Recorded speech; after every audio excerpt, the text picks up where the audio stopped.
Today, we're diving into a challenge that, let's be honest, probably keeps a lot of you up at night. We're talking about how to tame that multi-cloud chaos and stop a catastrophic failure right when it matters most. Okay, just imagine this for a second. It is launch day. The whole company's got their eyes on you. Months, maybe even a year of work is about to go live. The pressure is on. You take a deep breath, you hit the deploy button, and what happens next? Well, this is what happens. This is the absolute nightmare scenario, right? The failure doesn't just stay put in one system. No, it starts a chain reaction, a cascade event across both AWS and Azure. Your automated rollback, it just stalls. And just like that, you are in a full-blown, all-hands-on-deck crisis. So how on earth did we get here? Well, the thing is, the root cause isn't just a single bug. It's a much bigger, more systemic problem.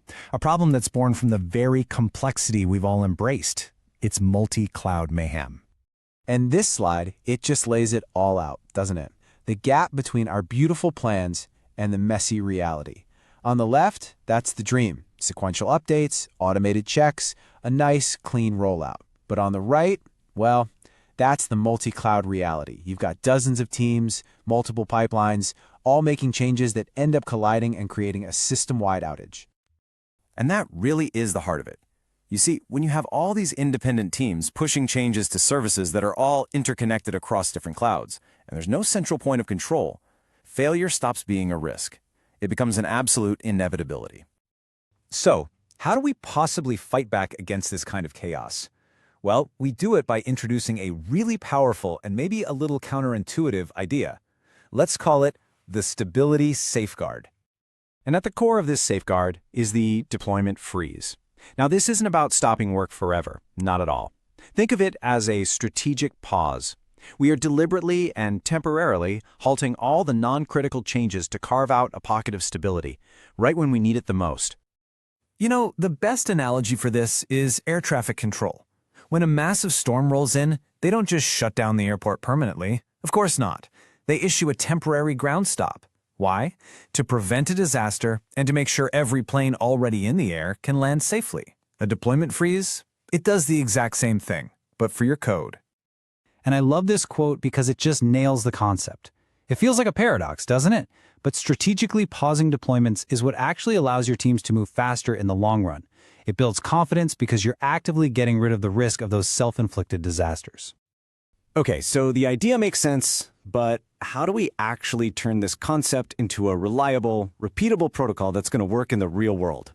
Let's get into the nitty-gritty. A really solid freeze protocol is built on 3 key pillars. First, you've got to know when to freeze. Second, everybody, and I mean everybody, needs to know that a freeze is happening. And third, you have to make sure that freeze is actually, enforced. So that brings us right to the first and maybe the most important step, defining your triggers. You can't just freeze deployments for everything. That would drive everyone crazy. You have to be strategic about it. And there are really 3 big ones. For a major release, you want to freeze production and staging to protect that all-important launch. During a critical incident, you freeze all the related services to stop new changes from pouring gasoline on the fire. And for something like a security audit, you freeze that target environment to give the auditors a stable, consistent snapshot to check for compliance. All right, next up, communication. And this is where so many teams fall down. Look, you can decide to freeze deployments all you want, but if an engineer halfway around the world doesn't get the memo, their one uncoordinated deployment can still bring the whole system down. So a great communication template answers every single question before anyone even has to ask. What's the exact start and end time? And please use UTC to avoid any confusion.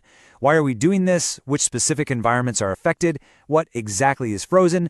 And maybe most importantly, what's the emergency break glass procedure if something absolutely has to get through? And that brings us to the final piece of the puzzle. And you could argue it's the most critical one, enforcement. Because just trusting people to remember that a freeze is active, especially during a stressful situation, that's a recipe for failure. You have to automate it. And you have so many tools at your disposal here. You can literally block merges to your main branch in Git. You can build automated gate checks right into your CI/CD pipelines. Think of them as automatic bouncers that block a deployment if a freeze is active. You can even use infrastructure as code policy checks to programmatically stop unapproved changes. This is how you make the freeze real. So you've done all this work, you've built this protocol. What's the payoff? What's the really big takeaway for architects and engineering leaders here? Well, the transformation it's profound. You go from those chaotic, high-risk releases to stable, predictable launches. Your incident recovery time gets way faster because you're not fighting a flood of new changes at the same time. And you basically replace a culture of uncontrolled risk with one of governed, auditable stability. And this, right here, is the most important thing to get. A deployment freeze is not a blocker. It's not about slowing people down. It's a strategic tool that actually enables you to go faster by building confidence. Because when your teams truly trust that the platform is stable, they can innovate with so much more speed and creativity the rest of the time. So I'm just going to leave you with this one question to think about for your own teams and your own systems. When everything is on the line, that huge release, that critical incident, is your all-important go button protected by an equally powerful automated and well-communicated stop button? Because your stability really depends on it.